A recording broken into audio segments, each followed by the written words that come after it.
Hello, my name is Kevin Edwards, and this is the Black Hole Orbit Lab. The purpose of this lab is to observe the motion of a star orbiting a black hole. We will do this by analyzing the star's motion to find the net force on the star for all points in the set of data given. Using this analysis, we will estimate the mass of the black hole.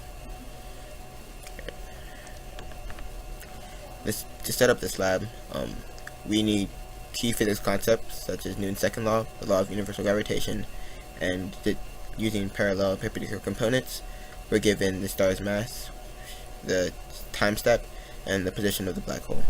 And again, we're asked to calculate the mass of the black hole, and we are able to do this successfully. I will now go into how we're able to do this. So first we have these central physics concepts.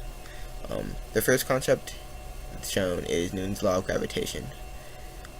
Newton's law of gravitation says that some gravitational constant, which is shown as g, and that equals that is equal to 6.67 times 10 to the negative 11th power equals the mass of two objects that are exerting gravitation on one another times the square of the distance between them. The second concept that will be used is Newton's second law, and here we're using the momentum principle form, which says that Newton's second law is equal to the derivative of momentum with respect to time, change of momentum. For our third concept, I have written Newton's law of gravitation again, but it is important in this case because we're assuming that the gravity is the only force acting on the star. Because of that, we can set the net force equal to gravity, and as shown by Newton's second law, the net force is equal to dp over dt. And using vector addition, we know that dp dt perpendicular component is equal, or dp dt's perpendicular component plus dp dt's parallel component equals dp dt.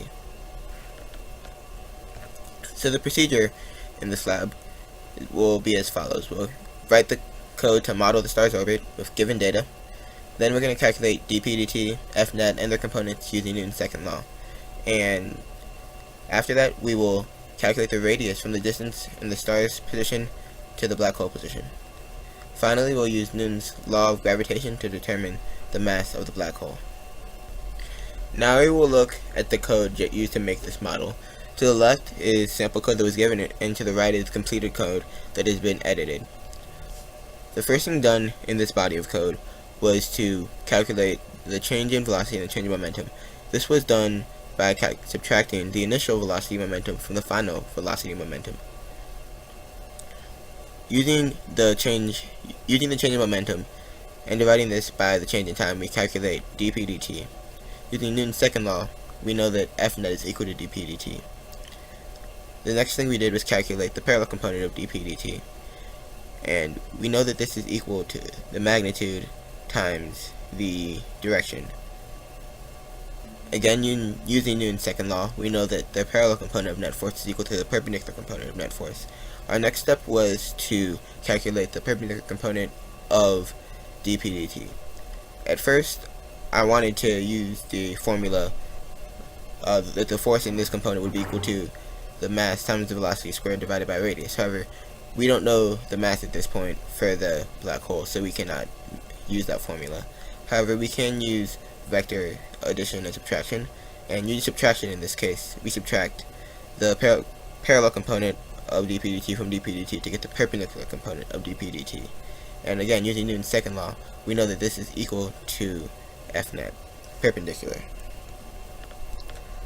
Some more code that needed to be put in was the arrow scale shown in the second line, because as the comments indicate, the arrow scale shows basically how big to draw everything, and without having an appropriate arrow scale, we wouldn't know what size to make things, and this was done using trial and error.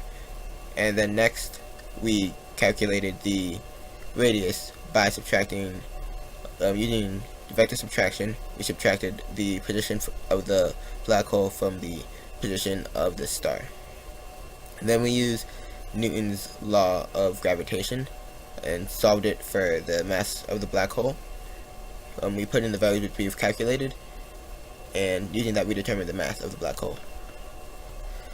Here are graphs of the motion of the object. The black dot represents the black hole, and the path represents the star. Shown on the right in the right picture are the perpendicular and parallel components of Fnet or dPdt. This slide shows the calculated values. Now let's do some analysis of our data. If we had another black hole, the same position, but with, let's say, a different mass, there would be no discernible difference. And we know this because the net force was calculated independently of the mass of the black hole, because we didn't have it. Another question to look at is the difference between Fnet and dPdt. Well, Fnet is the sum of all forces acting on the star. However, dPdt is just a calculated change that occurs because of the forces acting on the star. Therefore, they're the same here, but that's only because the black hole is the only force acting on the star. And this is true for all the components of dPdt, the perpendicular and parallel components. In conclusion, we were able to determine the mass of the black hole from analyzing the motion of a star orbiting the black hole. Thank you.